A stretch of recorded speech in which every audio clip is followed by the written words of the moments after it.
This is Jared Horak for today's RacingDigest.com. It's 2017 Kentucky Derby week. This is going to be our final Derby preview for today's Racing Digest.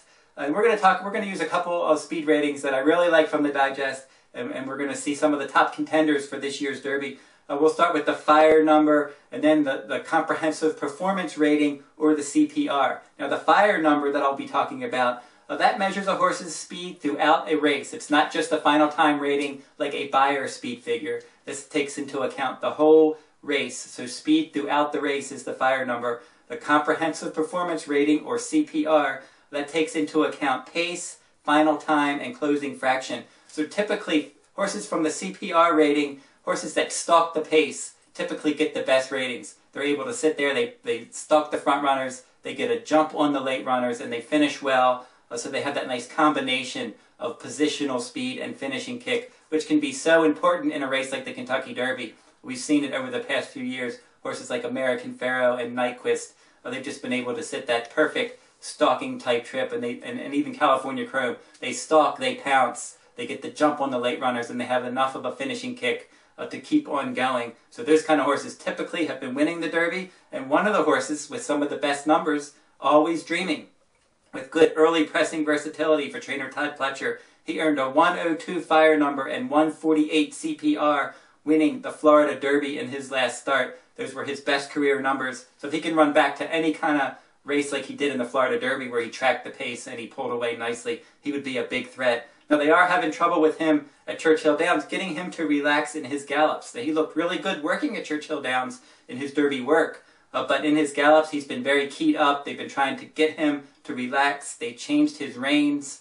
They changed his exercise rider this week in hopes of getting him to relax, and that's going to be the key. If they can get him to relax, he's going to be a big threat in the Derby. If not, he's not going to be able to get the 1.25 mile distance. Now, Gunavera is one that earned some good numbers in the Fountain of Youth Stakes. He finished behind Always Dreaming in the Florida Derby, but before that, Gunavera earned a 100 Fire number and a 156 CPR, winning the Fountain of Youth Stakes. He's very consistent. He sits back, he makes a late run. Out of all the 3-year-olds this year, I think he's the most consistent one. He hasn't had any setbacks. He was one of the top juveniles. He's been one of the top 3-year-olds. And he seems most likely, out of all the Derby contenders, to at least finish somewhere in the top 4.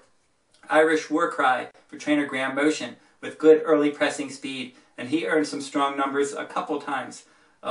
In the Holy Bull Stakes earlier this year, he earned a strong Fire rating and a CPR. And then he flopped in the Fountain of Youth Stakes. Don't know what happened that day. But then he came back in the Wood Memorial, again with a nice triple-digit Fire rating, another strong CPR. So he's one with that tactical speed. He can sit there, he can pounce on you. He was one that, in the Holy Bull, he went right to the front. The Fountain of Youth, he couldn't get the lead. But then in the Wood Memorial, he tracked the pace. So if he can sit there and he can relax a bit early and track the pace, he could be dangerous for Derby-winning trainer Graham Motion. Gormley for Derby-winning trainer John Sheriffs. Now his number in the Santa Anita Derby, his Fire number was 98. Was a little bit lower than some of the top contenders that we've been talking about. He's going to have to pick up his numbers a bit, but it was good to see him relax and finish a bit in that Santa Anita Derby. That's going to bode well for his chances in the Kentucky Derby, if he can sit there and sit back a little bit and pass some horses. He was one that seemed to be a need-to-lead type, or be very close to the pace, and if he didn't have that comfortable trip, he didn't run well. But then in the Santa Anita Derby, he showed that he could relax, and they've been trying to get him to relax in his pre-Derby workouts as well. Now, Practical Joke for trainer Chad Brown, he earned the same 98 Fire rating that Gormley did when he finished second in the Bluegrass Stakes. The question with Practical Joke is going to be the distance. He's 3 for 3 sprinting, he's 0 for 3 in route races, so I don't know that he really wants to go 1.25 miles. Classic Empire, he's one that, if you go back to his Breeders' Cup Juvenile, where he earned a triple-digit Fire number, he would be a threat. But his 2 numbers in his 2 starts as a 3-year-old were lower than his Breeders' Cup Juvenile number, and he's had some physical and mental setbacks as a 3-year-old. So, but he is 2 for 2 at Churchill Downs, and he has a nice pedigree, and he has the back class. But can he come back and run at least his Breeders' Cup Juvenile number or better? We'll have to see. Gervin, another one that's had some setbacks. He's earned a triple-digit Fire numbers twice in the Risen Star and the Louisiana Derby, but now he's come up with a foot problem. and he's missed some training, and he only has 4 lifetime starts. So he's got a lot of potential, but he's had setbacks, and it's very difficult to win a race like the Kentucky Derby when you've had any kind of setback at all. Now, I rap for trainer Doug O'Neill, 2-time Kentucky Derby winning trainer Doug O'Neill. He earned a 100 fire number in the Bluegrass Stakes, but was that a fluke? Because none of his other numbers came close to that. So he's one you have to think might not be able to duplicate that, but if he did, he would be a threat.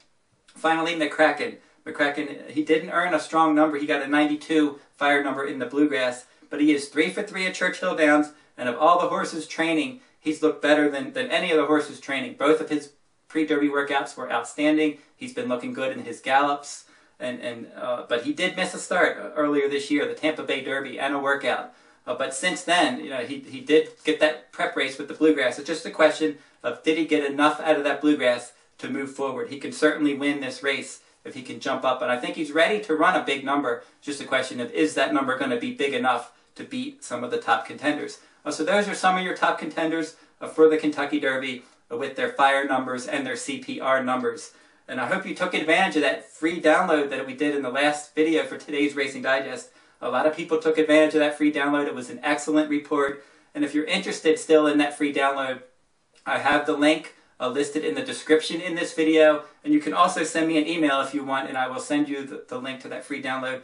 That is, the email is therunawayhorse2013@gmail.com.